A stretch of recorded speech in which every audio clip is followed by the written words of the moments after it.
Peace be upon you. So there's two predominant reasons why someone who's committed to the Quran alone, who wants to follow the path of the Prophet, will follow only the Quran and reject all other hadith. The first reason is that the hadith beside the Quran have no authority. Consistently through and through in the Quran, God condemns people who uphold other hadith beside the Quran.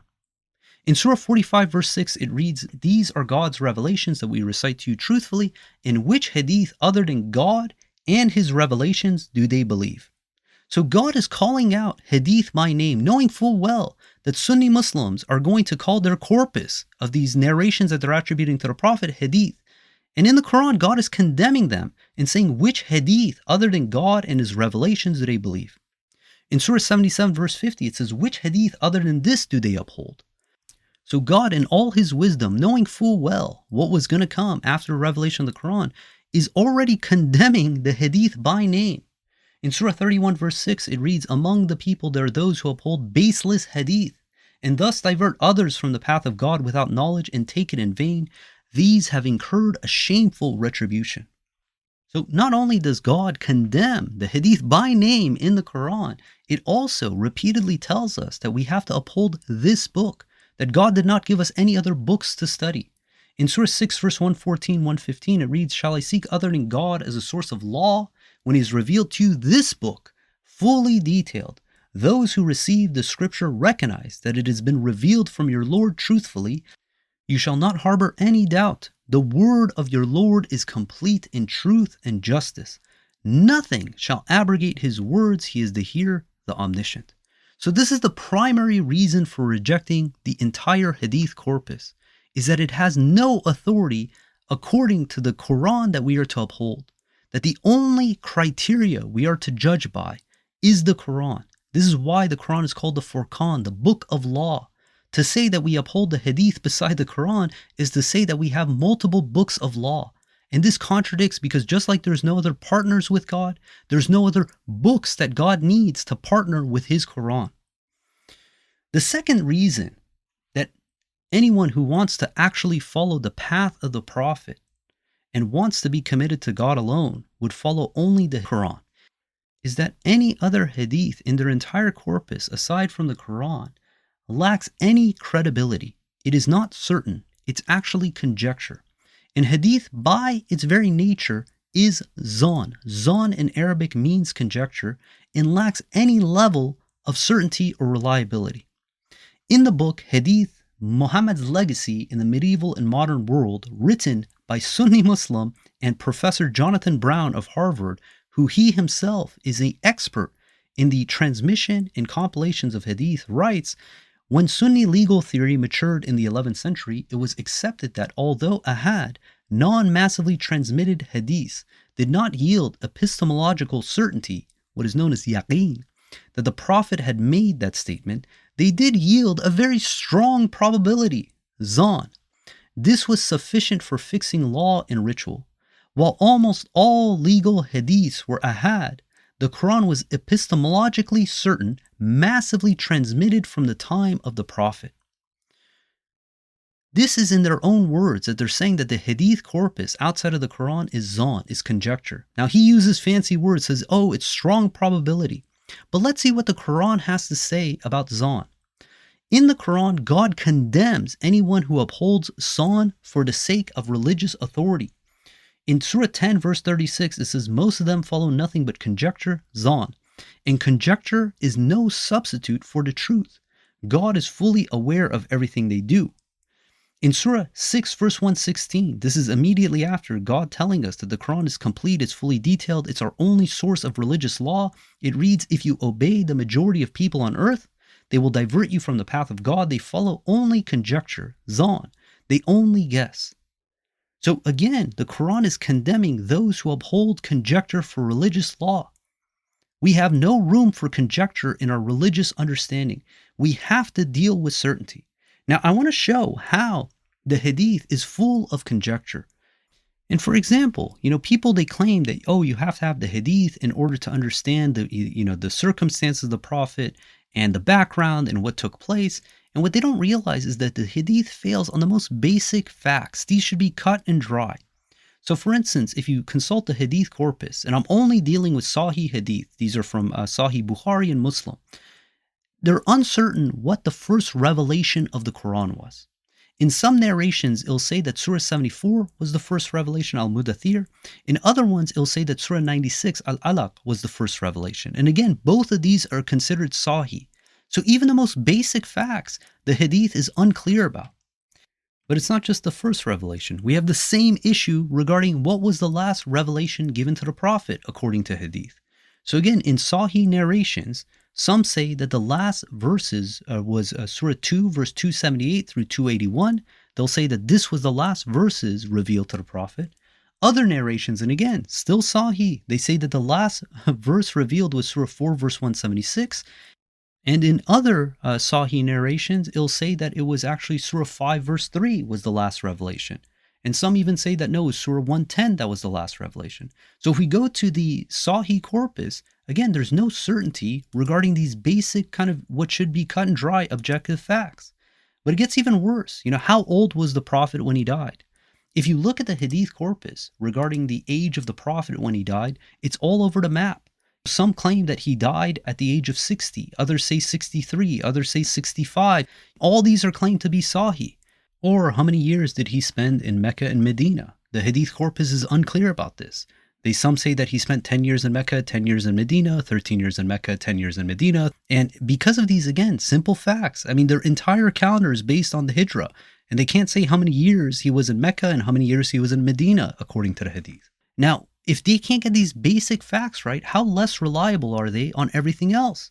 Which battles was the Prophet in? If you consult the Hadith corpus, it's all over the map. They can't say definitively which battles was he in, when were these fought. There's doubt about it. Same thing, who were the Prophet's wives? The Hadith corpus is unclear about this. Who were his wives? When did he get married? Were they his actual wives or were they his, supposed concubines? The Hadith corpus has no consistency in these matters. And the typical response from Sunnis when, confronted with this is they're saying that, oh, you're cherry-picking Hadith and rejecting the authenticity of the entire corpus based on what they consider slight disputes. But to refute such a claim, let's gauge the reliability of Hadith based on what should be considered the most reputable Hadith found in the entire Hadith corpus. So what I want to do in this episode is look at 3 examples of what should be considered the strongest cases for Hadith and show that in every single one of these cases, the Hadith fail to show any sign of consistency. And again, I'm not cherry-picking weak cases. I'm cherry-picking what should be considered by anyone objective to this matter to say, yes, these should be the 3 best use cases to prove if the Hadith is consistent, authentic, or not. So the first case study has to do with what is considered the most mass-transmitted Hadith in the entire corpus. And this Hadith basically consists of this single statement where the Prophet supposedly said, anyone who fabricates a lie against me will have their seat in hell. Now, this is considered the most mass-transmitted narration attributed to the Prophet. They say over 70 companions have narrated this statement. Now, such a simple statement, you would think, there would be no reason for doubt. This should be their strongest use case. You have the most narrators. It's just one single sentence. Yet, despite the fact that, there's alterations in the phrasing, that's not what I'm getting at.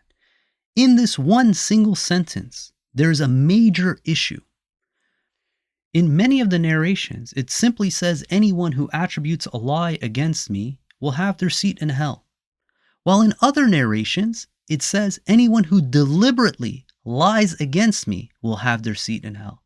This one word, deliberate, occurs in some of the narrations and doesn't occur in other narrations.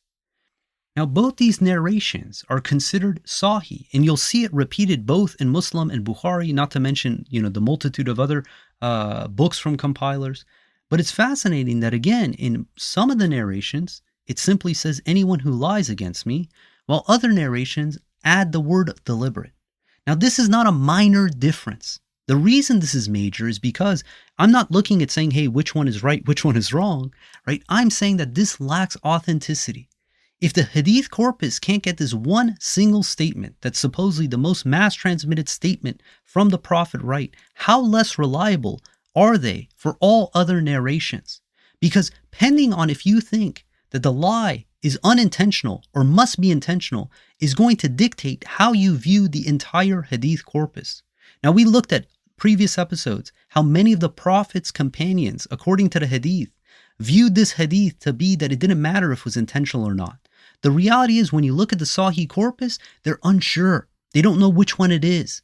And again, if they can't get the most basic, simple statement, the most mass transmitted statement from the Prophet right, how less reliable is it regarding all the other narrations? Now we have this hadith from the companion Wathila bin Asqa, that he admitted that sometimes the early Muslims even confused the exact wording of the Quran, which was universally well known and well preserved. So how, he asked, could one expect any less in the case of a report, a hadith, that the Prophet had said just once? Al-Hasan al-Basri is reported to have said, if we only narrated to you what we could repeat word for word, we would only narrate 2 hadiths.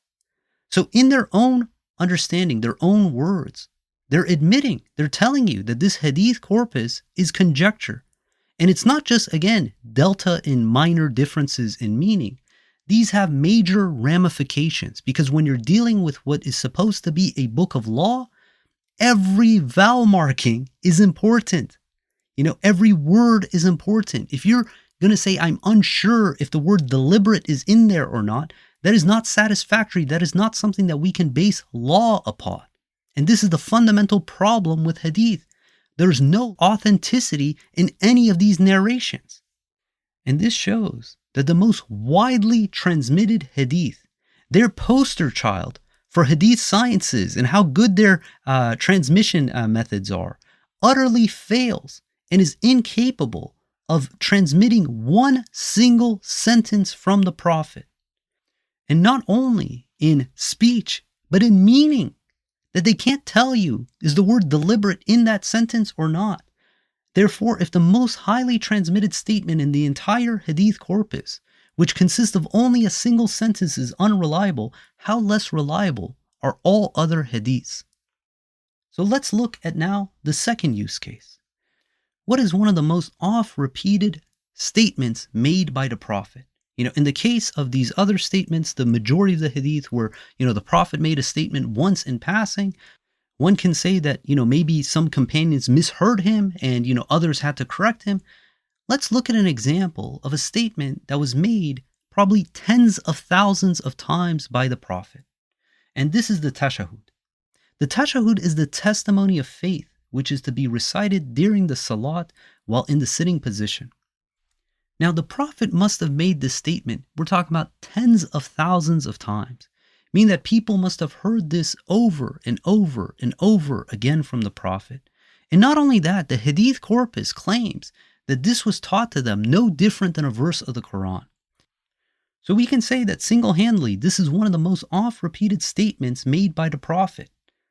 Therefore, we would expect that there should be an absolute consensus among all the companions regarding the exact wording of this most prolific statement from the Prophet.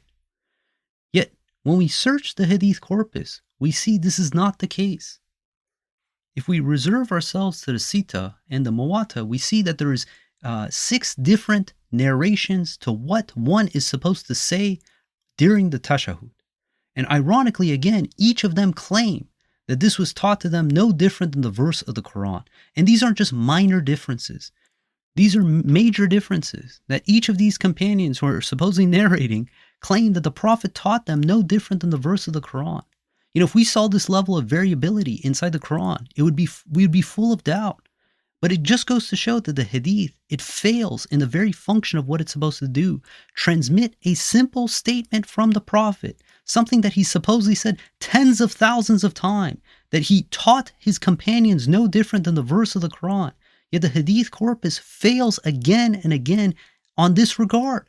So we can't say that, okay, hey, it was a one-off comment that the Prophet made. Maybe the companions remembered it differently. This is a statement that you would expect that if you go to the Hadith, that the Prophet made so many times that they would be consistent on. Yet that's not what we find. And again, if the most oft-repeated statement made by the Prophet which was supposedly taught to his companions no different than the verse of the Quran, is unreliable, how less reliable are all the other hadith? How less reliable is it to use those other hadith as a source of law? It's purely conjecture. It has no foundation, no basis, and is the inspiration of the devil. Now, before we get to the third example, let's recap. The hadith that is the most mass transmitted, the poster child of hadith sciences, fails to articulate the speech of what the Prophet said in a single sentence, not just the verbatim statement, but also the meaning. That the most oft repeated statement made by the Prophet, again, it fails to transmit this reliably in the hadith corpus, that there's no consistency to what the tashahud should be according to the Prophet, despite the fact that they're vouching that this was taught to them no different than the verse of the Quran. So in this third example, we're going to look at the one statement that historically is believed to be the most single heard statement by the Prophet.